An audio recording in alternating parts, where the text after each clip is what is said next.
Hop, on rabote le bois, on le travaille, et c'est comme ça que progressivement, les paysans à la base surtout deviennent, à force de travailler le bois, par la force des choses, de meilleurs artisans. Guillaume, que vous venez d'entendre, est l'un des nouveaux guides du musée de la boissellerie de Bois d'Amont dans le Jura, un établissement qui a rouvert en janvier dernier, notamment grâce à la mobilisation de passionnés réunis au sein de l'association Les Gardiens de la Boissellerie. Guillaume est avec Sylvain pour nous présenter ce musée et pour nous donner une définition de boissellerie. La boissellerie, c'est le travail du bois qui va s'établir dans la vallée de l'Orbe à partir des années 1500 par là, et qui va se développer jusqu'à maintenant finalement. La vallée de l'Orbe, c'est-à-dire Bois d'Amont et sa région ? Ouais, c'est ça, c'est toute la vallée qui s'étend en fait, qui part des Rousses et qui va s'étendre jusqu'à la fin, jusqu'à la Suisse, jusqu'au lac de Joux. Donc c'est une tradition ici ? C'est une tradition qui va s'installer depuis très longtemps, parce qu'ici ils ont un arbre, l'épicéa, avec lequel ils vont pouvoir faire tellement de choses que forcément toutes les techniques vont arriver. Ouais, et puis la boissellerie, c'est aussi un mode de vie en fait. C'est vraiment partager deux activités, c'est-à-dire ça s'est développé puisque en hiver en fait l'agriculture est beaucoup moins possible. Qu'à la base c'est des populations paysannes qui sont installées là. En fait en hiver, au moment où ils pouvaient pas pratiquer l'agriculture, ils se sont mis à travailler le bois. Dans un premier temps, dans une nécessité de survie, pour construire les maisons, se chauffer, fabriquer les outils, et puis progressivement pour commercer, puisque à force de travailler le bois, les boisseliers, qui sont devenus boisseliers par la force des choses, ont acquis suffisamment de savoir-faire pour exporter leur travail et leurs boîtes en bois qui ont fait leur réputation. Justement, qu'est-ce qu'on fabrique avec du bois d'épicéa ici ? On peut fabriquer beaucoup de choses. Après, la spécialité ici, c'est la boîte en bois, donc d'épicéa, donc plusieurs types de boîtes, donc les caisses d'horloge, ça peut être les boîtes, c'était pour transporter les médicaments, les échantillons sanguins. Après, ce qui s'est développé, c'est beaucoup les boîtes en copeaux, les boîtes rondes, qu'on associe de nos jours aux boîtes à fromage, mais qui à l'origine étaient des boîtes à pharmacie. Donc c'est peut-être pour mettre les gélules, les médicaments. Il n'y a pas eu l'idée directement de faire des boîtes. En fait, les boîtes à fromage, parce qu'après forcément on associe plutôt la boissellerie aux boîtes à fromage. Elles arrivent relativement tardivement, à la toute fin du 19e siècle, et ça viendrait de l'usage que les Normands en faisaient de mettre le fromage dedans, qui dans les années 1890, on pense, ont commencé en fait à donner cette idée que ces boîtes, dont beaucoup étaient produites ici à Bois d'Amont, pourraient servir pour mettre le fromage. Et là, ça a été l'engouement, la mode et c'est vrai que c'est devenu la capitale de la boîte à fromage, mais à la base, c'était de la boîte à pharmacie plutôt. C'était vraiment pas pour mettre le fromage dedans, c'était pas l'idée et l'usage qu'on en avait ici. Vous en avez ici ? Des boîtes, j'imagine, de fromage, vous en présentez ? Là, on en présente, on a toute la variété qui avait arrivé avec les premières techniques, les boîtes clouées, les boîtes avec une première agrafe, les boîtes avec les agrafées en premier. On aura aussi après des échantillons de toutes les boîtes qui sont faites actuellement. Parce que la tradition veut qu'à Bois d'Amont se soit installée la personne qui allait devenir le plus gros fabricant de boîtes en France, quoi. Wow. C'est le groupe Lacroix Emballage. C'était 90% des boîtes en bois, je crois d'ailleurs c'est toujours le cas. En France en tout cas, et puis dans le monde c'est presque 50% de la production. C'est vrai qu'il n'y a pas tant de pays que ça par la France qui ont des boîtes en bois pour le fromage. Ça reste quand même un acteur toujours très très important des boîtes en bois. De peuplier d'ailleurs actuellement, c'est plus l'épicéa, sauf pour le Mont d'Or, puisque le cahier des charges impose quand même, pour préserver la tradition et le savoir-faire, d'utiliser l'épicéa. Mais sinon, c'est plutôt le peuplier qu'on va lui préférer. Sylvain, pourquoi un musée de la boissellerie à Bois d'Amont ? C'est parce que il y a une personne en fait qui a mené une association pendant longtemps. Et cette personne, c'était Noël Buffard. Et on peut pas parler du musée de la boissellerie sans le citer, parce que c'est vraiment grâce à son énergie qu'il a pu rassembler des gens autour de lui pour créer un musée. Alors bien sûr, il n'avait pas au début l'ambition de faire un si grand musée que ça, mais petit à petit, il a pu saisir les chances en fait, et surtout, il a su faire comprendre aux autres qu'il fallait quelque chose de grand, quoi, pour attirer les gens. Alors il aurait pu se contenter d'une petite place au-dessus de la mairie, mais lui il a vu plus grand. Et c'est vrai que c'est en conjonction avec des gens de Bois d'Amont, c'était la famille Arbé-Gindre, qui possédait l'endroit même du musée, qui a donné son musée à l'association. C'est devenu une fondation, la fondation Arbé-Gindre, et c'est à l'association de gérer ce patrimoine, quoi. Donc le but c'était de le développer et de faire quelque chose pour que les gens puissent le voir. Alors à partir de rien, de moins que rien, c'est-à-dire d'une ruine due à un incendie en 57, qu'il est reparti, il a réussi à fédérer les gens de son association, puis à faire en sorte que d'avoir le musée dans lequel on est actuellement. Voilà. Bon, ça c'était vraiment pour la fondation du musée, et à ceux qui sont, comme vous venez là, pour un petit peu la réouverture. Donc, oui, c'est en janvier que a été officiellement relancé le musée. Oui, c'est ça. On l'a réinauguré au mois de janvier. On avait fait quelques tests avant pour savoir comment ça marchait. Et c'est grâce aux membres de l'association actuelle, qui ont compris, grâce à une visite qu'ils avaient faite dans un autre musée, et qui s'étaient dit que ce serait peut-être pas mal ici pour mettre en valeur le patrimoine des gens de Bois-d'Amont. Et puis en fait, on s'aperçoit que c'est ce qui se passe, quoi. Parce que les gens qui viennent nous voir, ils sont extrêmement séduits par notre nouvelle activité, donc le rêve dans la maison de Madeleine, et on n'a que des bons retours de ça. Ah, c'est superbe là, ce petit pont là au-dessus de... C'est quoi le nom de la rivière là, du cours d'eau? C'est l'Orbe, bah oui, oui. Le pont au-dessus de la rivière de l'Orbe. La rivière de l'Orbe, c'est la seule rivière du Jura qui va pas finir sa route dans la mer Méditerranée. Mais elle part du lac des Rousses ou... Non. Ouais, c'est ça, peu de choses près, ça s'appellerait le biais noir, mais il y a certains qui sont quand même pas tout à fait d'accord sur les sources de l'Orbe. Pendant longtemps, on les a crues en Suisse, quoi. Mais on sait que maintenant, non, c'est ici. On les a crues à Valorbe pendant longtemps. Mais j'imagine que l'Orbe était la source d'alimentation des outils, des machines qui étaient utilisées ici, non? C'était extrêmement exploité. Ouais. Il y a eu des moments où il y a eu 8 scieries, autant de moulins quasiment. On est les derniers, presque les derniers à utiliser l'eau, parce il y a 2 édifices hydrauliques. Mais il y en a un qui produit de l'électricité. Le nôtre produit aussi un petit peu d'électricité. Mais nous, on se sert de la force pour refaire les démonstrations. La force de l'eau pour faire les démonstrations. Pour faire tourner les anciennes machines. Ouais, pour faire tourner l'ancienne machine, ouais. On a une turbine de 1905 qui fonctionne encore. Ah oui, donc vous devez garder un œil bien précieux dessus. Oui, il faut l'entretenir. Il faut l'entretien, il faut le graissage. Oui, bien sûr. Ouais. Et là, vous nous emmenez où, Sylvain? Là, on va aller un petit coup à la scierie. Ok. Je vous suis. Nous sommes au-dessus de la chambre d'eau, comme on l'appelle. Et c'est vraiment le support pour parler de l'origine du musée, parce que c'est à partir de ça vraiment que le musée va être construit. Parce qu'ici, on a juste une toute petite pièce d'origine, c'est la chambre d'eau plus la turbine qui est à l'intérieur. Et c'est à partir de ça qu'on va reconstituer le musée de la boissellerie, en fait. Petit à petit, les murs seront purgés. On installera ensuite le toit, la charpente. Et des bénévoles iront rechercher une scie alternative qu'on va pouvoir faire fonctionner aux rivières, c'est-à-dire sur la commune de Prémanon. C'est une scie qui date de 1905, exactement comme la turbine et la chambre d'eau.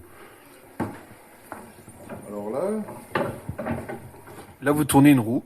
Je tourne une roue, là je vais ouvrir la vanne qui va lancer la machine. Alors tout de suite on voit que ça commence à tourner un peu partout. Et on regarde ce qui se passe. Elle prend de la vitesse.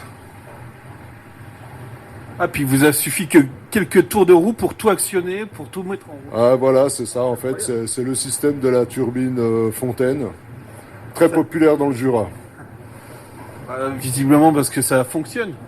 Ça fonctionne, puis c'est adapté aux petites hauteurs de chute comme nous. Ici, on a un barrage qui fait 2 mètres de haut, donc c'est ce qu'il fallait exactement, quoi. Puis là, effectivement, on voit l'eau qui circule en dessous. Ouais, c'est ça, on voit l'eau qui s'engouffre dans la turbine et qui va donc ressortir en aval là-bas du côté de la Suisse.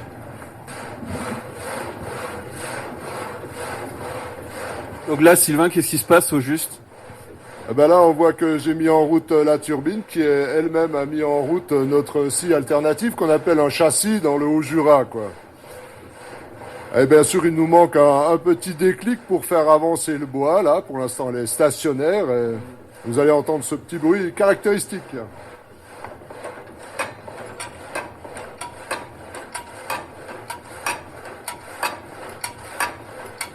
Bon, ça y est, on a fini de scier notre planche, et voilà.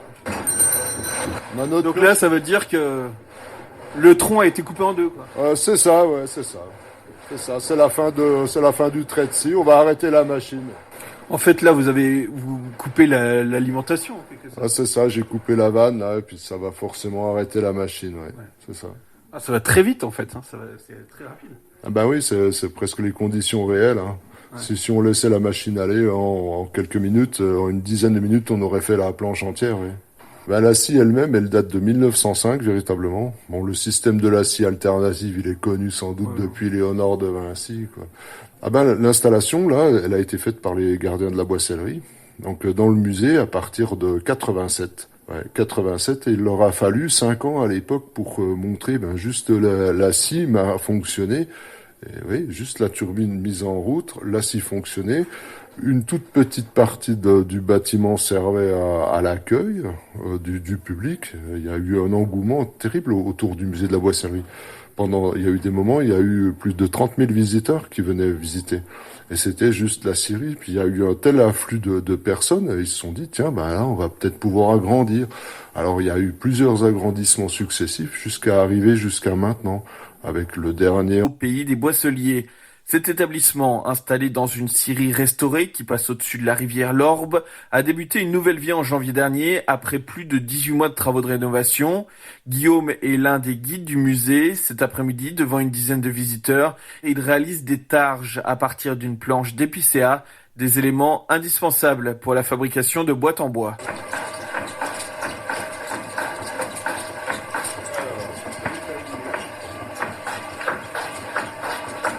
Vous voyez, il n'y a pas de difficulté particulière. On laisse bien le rabot. En fait, le plus grand risque, c'est de s'endormir. Parce qu'on peut vite être bercé par la machine. Donc il y a une précaution indispensable à prendre à la fin quand vous avez terminé. C'est vous comptez vos doigts pour vérifier qu'il n'en manquerait pas un des fois. Vous pouvez les tremper dans l'eau.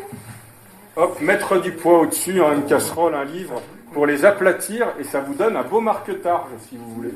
Voilà, pour la lecture, vous pouvez peindre dessus. Au niveau de la taille, en fait, c'est la même taille à chaque fois. Comment? Ouais, c'est toujours réglé pour la même épaisseur. Après, ça va dépendre du morceau de bois, c'est pour la largeur. Par contre, pour l'épaisseur, oui, ce sera toujours. La longueur, ça dépend aussi du morceau de bois. D'accord. C'est vraiment le morceau de bois qui va le plus influencer sur la longueur. L'épaisseur reste toujours la même, ça dépend du réglage du rabot, évidemment. Ce qui va évoluer également, ça va être la façon d'assembler les boîtes. Puisque pour les produits alimentaires, on va éviter la colle d'os, on va plutôt mettre à profit les industries locales, puisque pas très loin d'ici, il y a Moret. Moret, c'est le principal bassin au 19e siècle de fabrication de petites pièces de métal et notamment de clouterie. Donc on va remplacer la colle d'os par des agrafes à pince et des clous qu'on va venir clouer avec la targe et le fond de boîte. Et puis, modernification, évolution oblige, on va progressivement remplacer les clous par des agrafes. Donc, vous avez ces agrafeuses électriques. Clac, vous agrafez la targe. Et pour agrafer la targe au fond de boîte, même principe. Clac, clac, clac. Et vous avez la boîte qui est assemblée. Ce qui va évoluer également, ça va être l'aspect des boîtes. On va avoir des boîtes de plus en plus colorées. On va voir apparaître des dessins, des logos, et même dans le Jura, des mascottes. Et oui, dans le Jura va naître l'une des premières mascottes marketing du monde, un peu plus bas, du côté de Lons-le-Saunier. Vous la connaissez tous, voilà, elle est rouge, elle a des cornes, un grand sourire. La vache Thierry, bien évidemment, donc les boîtes vont être colorées, de plus en plus belles. On met en avant la montagne, la tradition, le terroir. Ici, à Bois-d'Amont, va naître en 1947 l'entreprise Lacroix Emballage, née de tout le savoir-faire des boisseliers. Lacroix Emballage, c'est les leaders dans l'emballage bois, en tout cas dans les boîtes en France. C'est actuellement 31 usines dans 11 pays du monde et le siège social est toujours à Bois-d'Amont. Donc Bois-d'Amont, c'est toujours la capitale de la boîte à fromage. Nous retrouvons Sylvain, guide au musée de la boissellerie de Bois-d'Amont. Depuis le début de l'année, l'établissement fait une nouvelle proposition à ses visiteurs. Une scénovision intitulée « Rêve dans la maison de Madeleine ». Bienvenue dans le grenier aux 1000 objets de Madeleine. Chacun d'eux est porteur d'une histoire authentique et surprenante. Alors, quand Manon et Robin, les deux petits-enfants de Madeleine, viennent en vacances chez elle à Bois-d'Amont, ils adorent se retrouver ici pour une chasse au trésor et aux souvenirs. C'est vraiment le temps fort, paraît-il. Alors c'est quoi ? C'est la matérialisation des souvenirs des gens de Bois-d'Amont, en fait. On se sert d'un projet qui a été mené par la directrice actuelle, de faire parler les gens de Bois-d'Amont de leurs souvenirs. Et en fait, à partir de ces souvenirs, on va élaborer un scénario. Et petit à petit, on va dépasser les souvenirs des gens pour évoquer aussi ce qui se passe dans la région, le pourquoi du comment, pourquoi on découpe les parcelles de cette façon, pourquoi on nomme les gens de cette façon. En fait, beaucoup de choses s'éclairent à travers. Donc c'est un vrai reportage en fait que vous diffusez. C'est plus qu'un reportage parce que ça mêle à la fois le décor, c'est-à-dire on se resserre des vraies choses des gens de Bois-d'Amont qui vont être mises en scène et mises en lumière avec justement des lumières, du son à certains moments. Donc un travail de mémoire aussi. Alors. C'est aussi un travail de mémoire, forcément. Ouais. C'est une belle façon de montrer aussi qu'à Bois-d'Amont, il n'y a pas que des techniques, mais qu'il y a aussi des gens, puis que ces gens-là, ils existent, ils ont eu des histoires, et c'était ça qui était vraiment intéressant. Parce que il y a eu un moment aussi, c'était le rôle de ce musée-là. C'était bien sûr de préserver les techniques aussi, mais il y a eu toutes ces enquêtes pour préserver la mémoire vraiment des gens. Tous les films qui vous sont présentés aussi ici, qui vous représentent les anciens travails. Si on voulait, on peut aller regarder la vidéo qui est là. Et la dame que vous voyez, les différentes dames que vous voyez, et même certains messieurs. Donc là, on est devant la boîte à fromage, et plusieurs exemplaires de boîte à fromage. On est devant une vitrine qui évoque la créativité des gens de Bois-d'Amont, mais aussi ce que vous voyez sur l'écran là, c'est plusieurs personnes qui ont participé à des reconstitutions de travail. Alors on leur a demandé de se rappeler, d'être filmé pour expliquer aux jeunes générations vraiment le travail tel qu'il a été fait. Parce que ces gens qui sont là, c'est les témoins d'un temps qui n'existe plus. Et s'ils nous montraient pas exactement les techniques qui étaient employées, tout ça se serait passé, ça aurait complètement... Ça aurait disparu. Donc là, le musée, il va préserver les outils, mais aussi les savoir-faire de ces gens-là. Et c'est ça qui était important. Justement, quoi, c'est important de maintenir ces traditions ou ces techniques, ces savoir-faire? Parce que je vous dirais aujourd'hui, avec le monde comme il tourne aujourd'hui, est-ce que ça vaut encore le coup? C'est un témoignage du passé, en fait. C'est qu'à un certain moment, il y a des gens qui prévoient, qui se disent attention, si on fait rien là, tout se passer, on n'en aura même plus idée. Alors bien sûr, les objets vont rester, mais les savoir-faire, c'est vrai que si on n'avait pas ces gens qui nous montraient par leur dévouement, bien sûr, c'est des gens qui ne prennent même pas conscience un petit peu, eux, de l'importance que ça a dans la vie, et puis tout d'un coup aussi, ça les a beaucoup valorisés, ces gens-là. D'un coup, tiens, quelqu'un qui s'intéresse à ce que je fais, ah bon, c'est bizarre, pourtant, je pense pas ce que je fais, c'était important, alors qu'en fait... Je fais ça pour le plaisir, pour moi, et finalement, je pensais pas forcément le communiquer aux autres. Ouais, c'est ça, ils font ça pour travailler eux aussi, puis ils pensent pas que quelqu'un va trouver de l'intérêt à leur travail.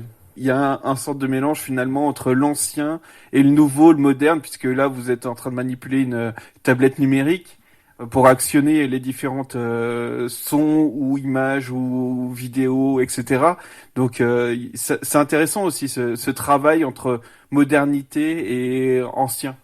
On le voit pas forcément, tout ce qui est en amont de tout ça, mais c'est considérable entre la conception, la réalisation, tous les corps de métier qui vont arriver là pour mettre vraiment en valeur le patrimoine. Parce que chaque chose qu'on voit, chaque objet qu'on voit qui décore la pièce dans laquelle on est, tous ces objets ont une histoire reliée à Bois-d'Amont, On sait d'où vient cette cuisinière, d'où vient la table, d'où viennent les chaises, les boîtes à café, les boîtes à confiserie. On sait que ça vient de la confiserie, par exemple, elle vient de vraiment chez les gens, parce que les Arbégeindres faisaient du commerce et donc vendaient de la confiserie dans cette boîte-là. Pourquoi est-ce que vous aimez travailler ici? Qu'est-ce que ça vous apporte d'être un des guides de ce musée, d'animer, de proposer des visites? Parce que moi, j'ai fait une formation à un moment. J'avais une formation dans le bois déjà depuis longtemps. J'ai fait une formation dans le tourisme. Et puis, les choses se sont rencontrées, À Bois-d'Amont, c'est là que j'ai fait mon stage et que je me suis dit, voilà. Ah oui, ça, oui. Le bois, la scierie, moi, c'est mon univers, en fait. L'extérieur, le bois, la scierie. Et à Bois-d'Amont, il y avait l'aspect transmission, l'aspect faire découvrir aux gens à travers les visites guidées, Et c'est ça pour ça que moi, c'est ce qui m'a plu dans l'endroit. Les visiteurs sont réceptifs à ce qu'ils voient, à ce qu'ils entendent. Le musée de la Boissellerie, oui, je pense qu'il a toujours énormément plu aux visiteurs parce qu'ils se sont toujours sentis accueillis. On a toujours fait des visites guidées avec eux, donc on a tout le temps avec chaque personne qui est venue, on a eu une implication, quoi. Il s'est toujours passé quelque chose, qu'on a eu des groupes d'enfants, des groupes d'anciens, voilà, il s'est toujours passé quelque chose, quoi. Ouais, et puis on l'a entendu avec Guillaume tout à l'heure qui nous faisait une visite guidée et qui est très efficace, on peut le dire. C'est quoi la suite finalement pour ce musée de la boissellerie? Qu'est-ce qui va devenir maintenant? Visiblement, c'est relancé, là, une nouvelle saison est partie. Enfin, il y a plusieurs propositions que vous faites. Alors, il a bénéficié de beaucoup d'énergie pour en arriver jusqu'ici. Il va profiter maintenant de la réalisation qui a été faite. Et puis bien sûr, sans doute qu'il y aura un autre projet, ça ne restera pas là, c'est sûr. Pendant quelques temps, ça va en rester là, je pense. Chaque personne qui vient au musée de la boissellerie va trouver quelque chose qui va lui parler forcément. Il n'y a pas vraiment de limitation d'âge, c'est qu'à tous les âges, vraiment, on peut profiter de quelque chose, quoi. La réhabilitation, elle est vraiment là pour donner aux gens aussi un aspect où ils peuvent rester eux-mêmes seuls à des moments dans le musée. Ça leur permet d'avoir accès à des films qui retracent l'histoire du village, hein, des techniques, énormément de choses, et puis vraiment aussi des films d'époque qui montrent vraiment la vie des gens de Bois d'Amont prise en 1949, et ça vaut vraiment le coup, quoi. ouais, c'est assez exceptionnel. C'est des beaux témoignages, oui, et ça c'est en accès libre à certains moments. Le musée de la boissellerie de Bois d'Amont est ouvert du mercredi au dimanche de 9h30 à midi et de 14h à 17h.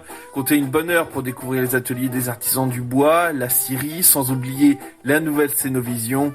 Toutes les informations pratiques sont consultables sur le site internet musée de la boissellerie toutattaché.com. Merci à nos intervenants et merci pour votre écoute de cette nouvelle carte postale sur RCF. Bonne fin de journée à toutes et à tous.